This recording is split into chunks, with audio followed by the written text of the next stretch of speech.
Buonasera dalla redazione TG10, vediamo insieme i titoli con gli argomenti che tratteremo in questa edizione del nostro telegiornale.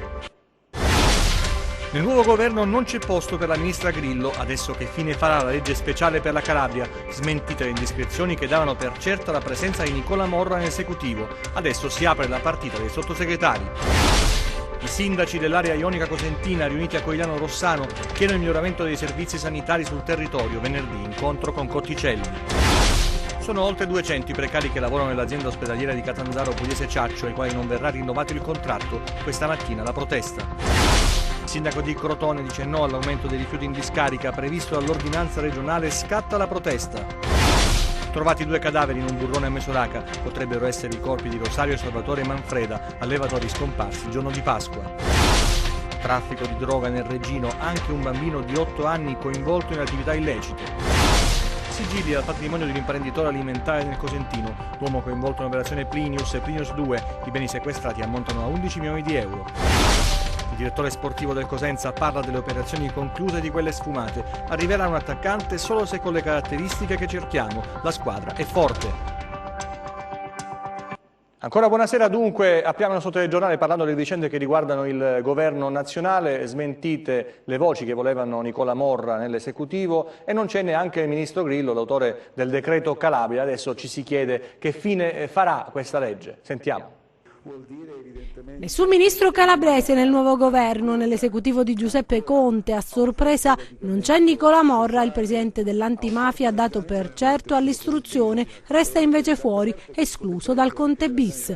Non è stata riconfermata neanche Giulia Grillo, l'ex ministro alla sanità che pur non essendo calabrese si è giocata tutto in Calabria, regione, la nostra, per la quale ha chiesto e ottenuto il decreto speciale mai attuato e che secondo gli addetti ai lavori ha finito per paralizzare il settore che ha urgente bisogno di personale. Una rivoluzione il decreto convertito in legge che è rimasto solo sulla carta. Ora cosa accadrà? Per esempio il commissario ad acta per la sanità, il generale Saverio Cotticelli, fortemente voluto dall'ex ministro, resterà al suo posto? In questi mesi ha lavorato, incontrato tanti precari e tanti medici, ha visitato ospedali e incontrato i malati, ha avuto il tempo di farsi un'idea di un comparto complesso, ma adesso che a Roma tutto è cambiato, lui resterà a completare il suo lavoro? Di certo al posto di Giulia Grillo ci sarà Roberto Speranza, pronto per il giuramento di rito. Il nuovo ministro sceglierà la continuità? Beh, lo vedremo. E ancora per quanto riguarda la sanità si registra la protesta dei sindaci dell'area ionica cosentina che sono riuniti a Cogliano Rossano, chiedono il miglioramento dei servizi sul territorio. Venerdì ci sarà un incontro anche per loro con il commissario Cotticelli. Si sono incontrati a Rossano i sindaci dello Ionio Cosentino convocati dal primo cittadino della nuova grande area urbana Flavio Stasi. L'Unione fa la forza, devono aver pensato in un confronto che ha messo sul tavolo i problemi della sanità sul territorio. Mancano dei presidi anche negli ospedali di frontiera Cariate di Trebisacce che possono fare da filtro, che possono dare risposte immediate. Manca un'organizzazione generale dello SPOC, che è quella che chiederemo. Al termine del confronto è stato redatto un documento da presentare al commissario ad acta della sanità in Calabria, Saverio Cotticelli. La riunione è in programma dopodomani, venerdì 6 settembre. Io ho la parola del commissario Cotticelli che si è insediato non da tantissimo, che mi sembra una persona corretta, che proverà a dare delle risposte. È un segnale importante che venga proprio qui a Corigliano Rossano ed a questa sua cortesia ho voluto rispondere portandogli le istanze dell'intero territorio. A far scattare la mobilitazione sta l'aggressione da parte di un paziente ad un medico del 118 chiamato per un soccorso nel centro storico di Rossano, un episodio grave che ha evidenziato i tanti, troppi buchi neri della sanità in un'area vasta che ha deciso di reagire. Oggi abbiamo la possibilità di rappresentare un'intera area ed è questa la forza. A me piace molto che alcuni dei colleghi all'inizio di questa riunione hanno parlato dei sindaci che scendono in campo, e quando scendono in campo i sindaci scendono in campo il primo livello istituzionale, quello più vicino alla gente, quello che può rappresentare i territori e che eventualmente può anche chiamarli quei territori. Io spero che questo non sarà necessario, ma che si ascolti coloro che vivono in prima linea sulle comunità, che non faranno delle proposte impossibili, faranno delle richieste legittime. Sono oltre 200 i precari che lavorano nell'azienda ospedaliera di Catanzaro Pugliese Ciaccio, non verrà rinnovato loro il contratto. Questa mattina la protesta è soltanto una faccia delle difficoltà della sanità e del mondo del lavoro nella sanità calabrese. Loro sono alcuni lavoratori precari che da anni prestano servizio nell'azienda ospedaliera di Catanzaro. Hanno assicurato assistenza ai degenti, ma adesso a quanto pare non saranno rinnovati i contratti in scadenza e così perderanno il lavoro. Questa mattina il sit-in davanti alla sede della cittadella regionale a Catanzaro. In tutto sono 200 tra medici, infermieri, OSS, tecnici. A maggio i sindacati avevano sottoscritto un'intesa con il Dipartimento Salute della Regione e la struttura commissariale, concordando una proroga fino al 31 dicembre del 2019 per tutti i lavoratori coinvolti, in modo da consentire da un lato la definizione dei percorsi di stabilizzazione e dall'altro di attingere alle graduatorie di concorsi già espletati. Invece da qualche giorno i dipendenti interessati hanno iniziato a ricevere le lettere di licenziamento. Noi siamo da 3 giorni che aspettiamo delle risposte.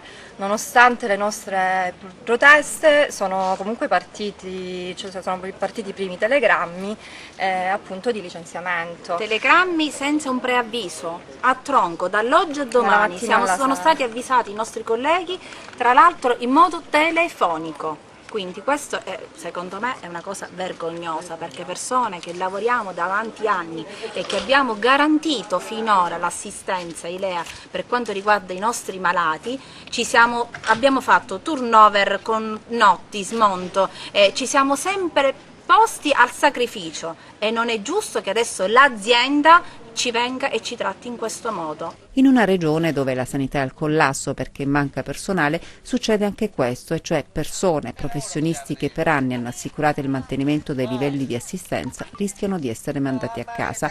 Oliverio ha scritto al commissario Cotticelli: la politica si schiera a fianco di questi lavoratori, ma loro adesso vogliono certezze. Siamo stanchi, siamo madri di famiglia, padri di famiglia che ovviamente stanno lottando per il loro posto di lavoro. Altra questione irrisolta in Calabria, quella dei rifiuti. Il sindaco di Crotone dice no all'aumento dei rifiuti in discarica previsto dall'ordinanza regionale e anche qui scatta la protesta. Ieri vi abbiamo mostrato l'ordinanza della Regione Calabria per il superamento dell'emergenza rifiuti, provvedimento a cui si oppone il sindaco di Crotone che dice no all'aumento della discarica. Combatterò insieme alla città per capire perché siamo arrivati a questo. Sono anni che si parla di soluzione di problemi dei rifiuti, sono mesi che si parla con gli ATO per cercare di trovare una soluzione. Oggi la subisco in maniera determinata e senza possibilità di ragionamento, e questo non mi va, ma bisognava assolutamente sedersi a un tavolo, fare un ragionamento, c'era tutto il tempo di farlo, non è stato fatto, mi dispiace. Sicuramente questa è una partita che porterò a livello politico sia nel Consiglio Comunale straordinario e sia al prossimo, sicuro immediato prossimo incontro con il Presidente della Regione per capire i termini e i modi di questa decisione. L'ordinanza è stata trasmessa ai presidenti delle ATO al fine di condividerne il percorso, ma il primo cittadino auspica un impegno maggiore da parte degli altri territori. Si era chiesto di fare un'attività di apertura di alcune discariche sulla Lamezia, su Catanzaro, su Alli, sul Cosentino, a Cassano. Pare che queste attività non siano state fatte, per cui oggi si ripropone tal quale il problema come lo è stato nei mesi scorsi e a subirne solo la città di Crotone, non è nemmeno l'ATO, perché qui stiamo parlando della città di Crotone e mi dispiacerebbe sapere se qualche sindaco della provincia o dell'ATO di Crotone avesse avallato in qualche modo questa posizione. Dobbiamo tutelare l'interesse ambientale del nostro territorio. Noi ricordiamoci che abbiamo Columbra, che ancora ha una parte residua di abbancamento. Abbiamo in essere una partita combattutissima tra il sindaco di Scandale e la regione per la discarica di Santa Marina. C'è attualmente rigettata l'autorizzazione per la discarica di Giammiglione, ma anche lì è pendente un giudizio. Non è pensabile che Crotone possa veramente diventare il territorio dei rifiuti. Dopo l'incontro a Catanzaro presso la cittadella regionale che ho avuto oggi, dice il sindaco di Crotone con il presidente della regione Mario Oliverio, lo stesso ha deciso di sospendere l'emanazione dell'ordinanza regionale per la gestione dei rifiuti urbani. E adesso passiamo alla cronaca, una vicenda molto grave. Un boss istruiva il bimbo di 8 anni che era coinvolto nelle attività illecite della cosca. Sentiamo. Un bimbo di appena 8 anni coinvolto dal padre nello schiaffare di un'organizzazione dedita al traffico di droga, e questo forse è l'aspetto più allarmante che emerge dall'inchiesta coordinata dalla Procura distrettuale di Reggio Calabria e coordinata dai Carabinieri, che ha portato all'arresto di 13 persone, 8 in carcere e 5 domiciliari. Il blitz è scattato alle prime luci dell'alba. Non a caso gli inquirenti hanno chiamato l'operazione Cattiva Strada proprio per il coinvolgimento del bimbo in alcuni aspetti dell'attività illegale del padre, Agostino Camberari, il presunto capo dell'organizzazione smantellata oggi. In alcune conversazioni captate dagli investigatori, l'uomo, senza alcuna remora, avrebbe affrontato col figlio discorsi inerenti ai traffici di droga e armi, e il bimbo non solo sarebbe stato a conoscenza delle attività illegali del padre, ma sarebbe stato anche indotto a prendere parte ai lo schiaffari del genitore. È evidente che un bambino che neanche aveva raggiunto i 10 anni e cresciuto in un ambiente simile con un padre che lo portava e lo coinvolgeva in queste attività illegali, aveva poca libertà di scegliere come crescere. Quindi questo è l'aspetto più inquietante di questa indagine, che peraltro fa luce su un'organizzazione criminale che gestiva delle piazze di spaccio nella zona tirrenica della provincia di Reggio Calabria, nonché forniva anche altre piazze nel Vibonese e nella via di Crotone. L'indagine è stata avviata nell'estate del 2016. A capo del gruppo, secondo gli inquirenti, vi sarebbe stato, come dicevamo, Agostino Camberari, 46enne di Gioia Tauro, che avrebbe contato in tal senso sulla collaborazione dei suoi congiunti oltre che di fidati collaboratori. Il ruolo direttivo di Camberari sarebbe riconducibile al fatto che sarebbe stato l'unico in grado di determinare il prezzo della vendita al dettaglio e la qualità della droga trattata.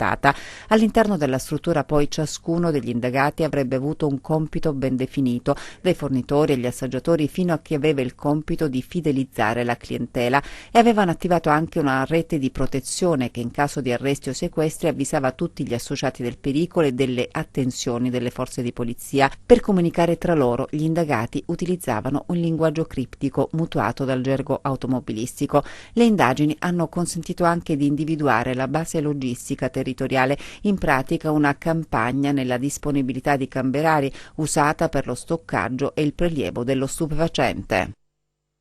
Su questo argomento e soprattutto sul ruolo dei bambini, sui pericoli che corrono, interviene Enza Bruno Bossio, che ha presentato una proposta di legge. Sentiamo. La notizia dell'arresto nella piana di Gioia Tauro di pericolosi narcotrafficanti ci conferma ancora una volta, se ce ne fosse bisogno, quanto in Calabria sia ancora forte e drammatica la presenza dell''ndrangheta e come questa mafia sia sostanzialmente importante a livello internazionale proprio nel traffico della droga.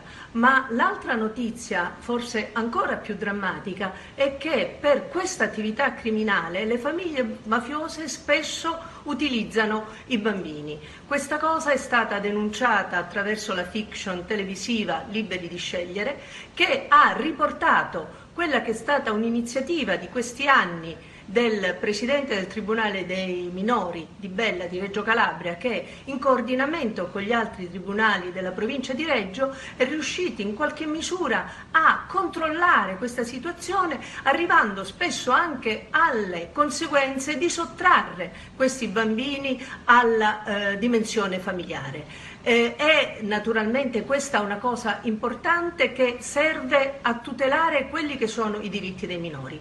Io ho fatto una proposta di legge in tal senso, riprendendo proprio quel protocollo d'intesa. Mi auguro che questo governo sia in grado di approvarla.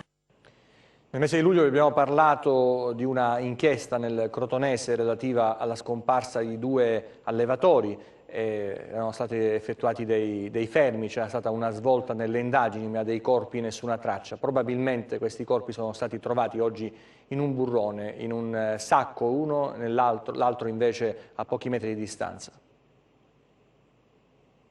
Potrebbero essere di Rosario e Salvatore Manfreda, di 68 e 35 anni, padre e figlio, i due allevatori scomparsi il giorno di Pasqua, i cadaveri trovati questa mattina dai carabinieri in località Vardaro di Mesoraca, nel Crotonese.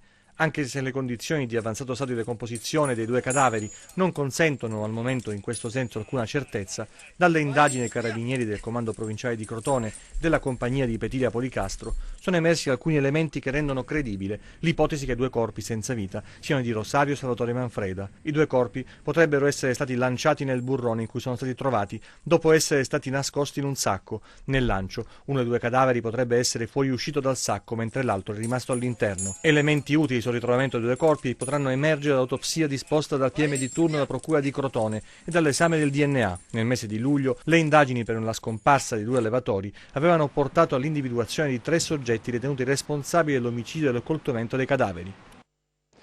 Adesso parliamo invece di un sequestro, un imprenditore alimentare del Cosentino, sigilli a un patrimonio da 11 milioni di euro. Aziende, terreni, rapporti finanziari e autoveicoli sequestrati alla DIE di Catanzaro per un importo di circa 11 milioni di euro. Il maxi sequestro di beni riguarda Luigi De Luca, 47 anni, imprenditore con rilevanti interessi economici prevalentemente nel settore della grande distribuzione alimentare, con punti vendita al dettaglio dislocati in diversi comuni della provincia di Cosenza. A suo carico una condanna non definitiva per estorsione e turbativa d'asta. La magistratura ha disposto il sequestro sulla parte di patrimonio acquisito nel lasso di tempo nel quale sono stati contestati reati emersi dalle operazioni Plinius e Plinius 2. De Luca ha riportato 2 condanne, 8 mesi di reclusione con sentenza del Tribunale di Paola nel processo Plinius e altri 8 anni e 6 mesi nel processo Plinius 2. La pena è stata poi rideterminata in 8 anni e 3 mesi dalla Corte d'Appello di Catanzaro. Gli inquirenti nel corso degli accertamenti hanno constatato la rilevante sproporzione tra i beni individuati e i redditi dichiarati da De Luca e così la magistratura ne ha disposto il sequestro ai fini della successiva confisca. Invece sono in 9 a processo per dei fondi per il teatro. Sentiamo. Dovranno comparire il prossimo 11 di novembre davanti al GUP Antonio Battaglia le 9 persone indagate nell'ambito di un'inchiesta su presunti clientelismi nell'assegnazione dei contributi regionali finalizzati alla realizzazione di iniziative culturali e da finanziare nel 2016 nell'ambito della selezione indetta dal Dipartimento Turismo e Beni Culturali, Istruzione e Cultura dell'ente regionale. Fra loro c'è anche Adriana Toman, autrice e regista, compagna del presidente della regione Mario Oliverio, che non è indagato nell'inchiesta. Gli altri indagati sono Sonia Tallarico, dirigente generale del Dipartimento regionale Turismo e Beni Culturali, Antonio Sicoli, critico d'arte e direttore del Museo d'arte dell'8 e Novecento di Rende, Marco Silani, direttore artistico della compagnia teatrale Porta Cenere di Cosenza, Gian Claudio Festa, coordinatore dell'Avvocatura regionale, Dario Borruto, avvocato presso l'Avvocatura regionale, Pasquale Giorgio Piraino di San Costantino Calabro, Angela Rotella di Gimigliano e Giacinto Gaetano di Lamezia Terme. Gli avvisi di garanzia notificati nel maggio scorso dalla Guardia di Finanza di Catanzaro. Agli indagati si contesta la turbata libertà del procedimento di scelta del contraente in relazione all'affidamento nel 2017 da parte dello stesso Dipartimento regionale dei contributi gravanti sul Fondo Unico Cultura per oltre 600.000 euro. 100 secondi di cronaca con le altre notizie, vediamo.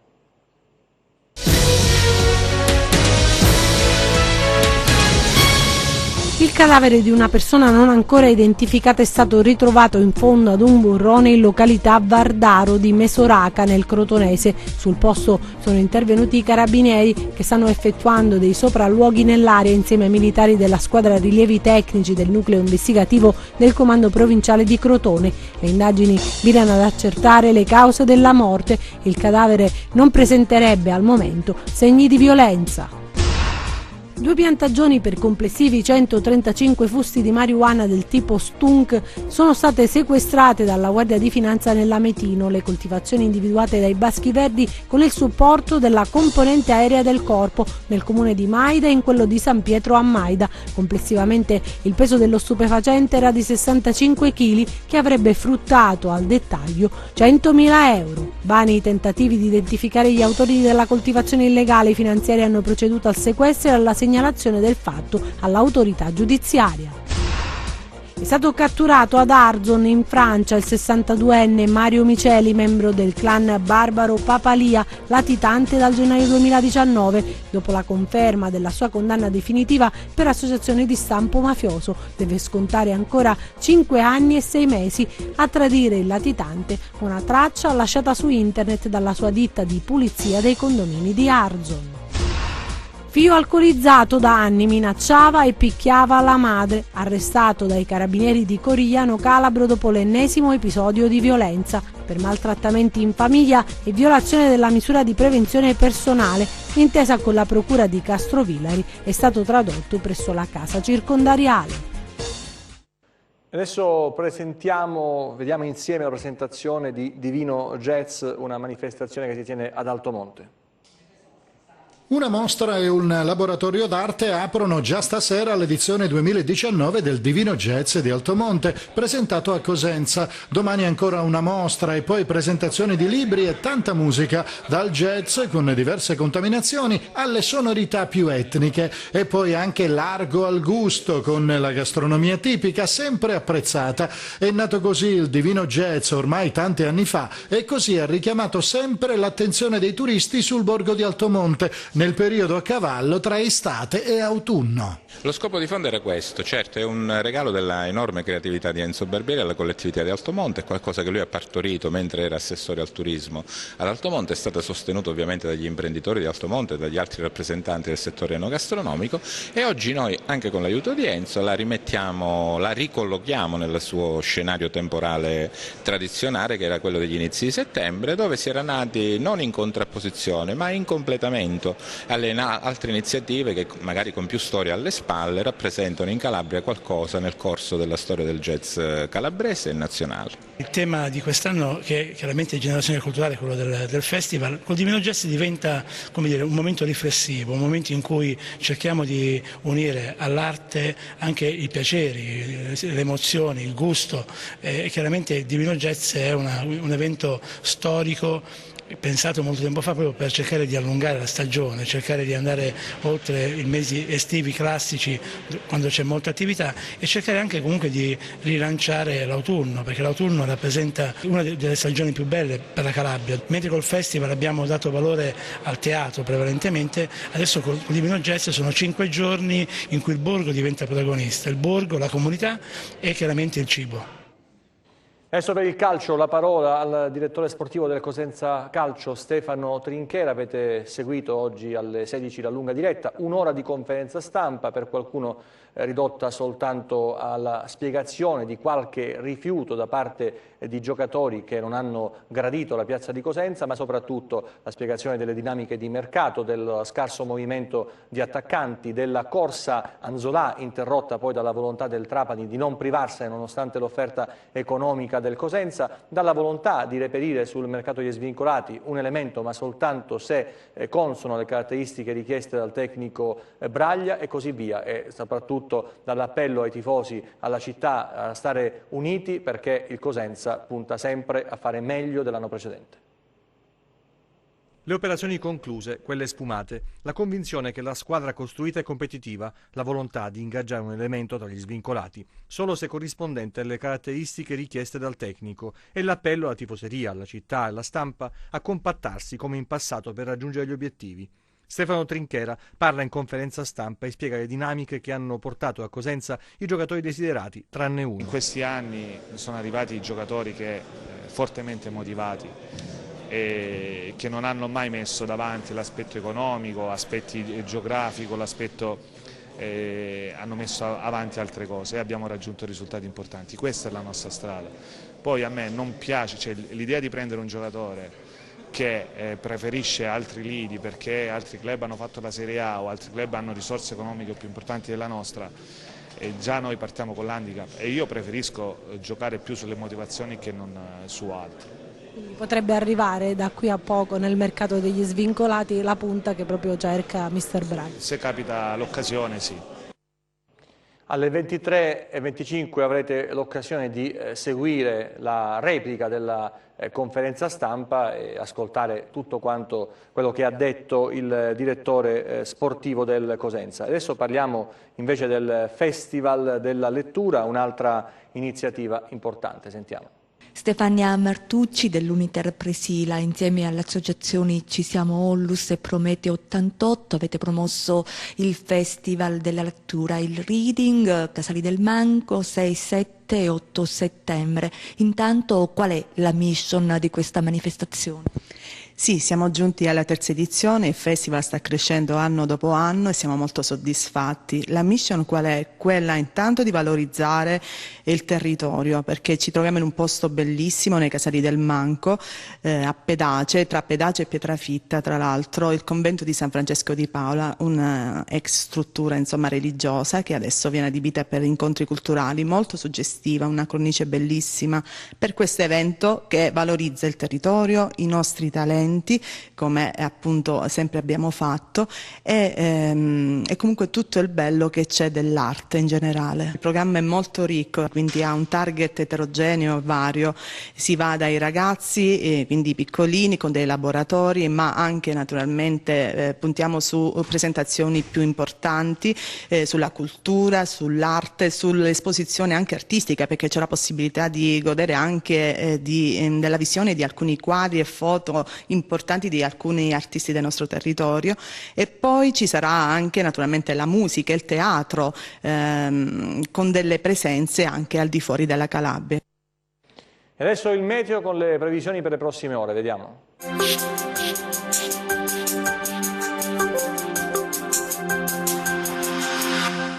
Ben ritrovati da Meteo in Calabria. Seppure in tono minore, condizioni di instabilità favorite dall'afflusso di correnti più umide e fresche settentrionali, pilotate da un blando vortice di bassa pressione in lenta evoluzione verso il basso Ionio, alla fine del in meteo, particolare nelle ore pomeridiane, continueranno ad interessare la Calabria con temporali che localmente potrebbero risultare anche di forte intensità. Ma passiamo alle previsioni in dettaglio. Domani al mattino cielo generalmente sereno o poco nuvoloso. Dalla tarda mattinata o primo pomeriggio aumento della nuvolosità sulle aree montuose con possibili piogge anche a carattere di rovescio temporale, in estensione sulle aree limitrofe.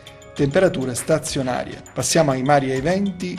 Domani poco mosso il Mar Tirreno con venti a regime di brezza, mosso il Mar Ionio con moto ondoso in diminuzione con venti deboli di direzione settentrionale. Per essere sempre aggiornati sulle evoluzioni delle condizioni meteo vi rimando, oltre al nostro sito www.meteoincalabria.com, anche alla nostra pagina Facebook Meteo in Calabria. TG che finisce qui, ci vediamo nelle prossime edizioni, grazie per averci seguito, arrivederci e buona serata.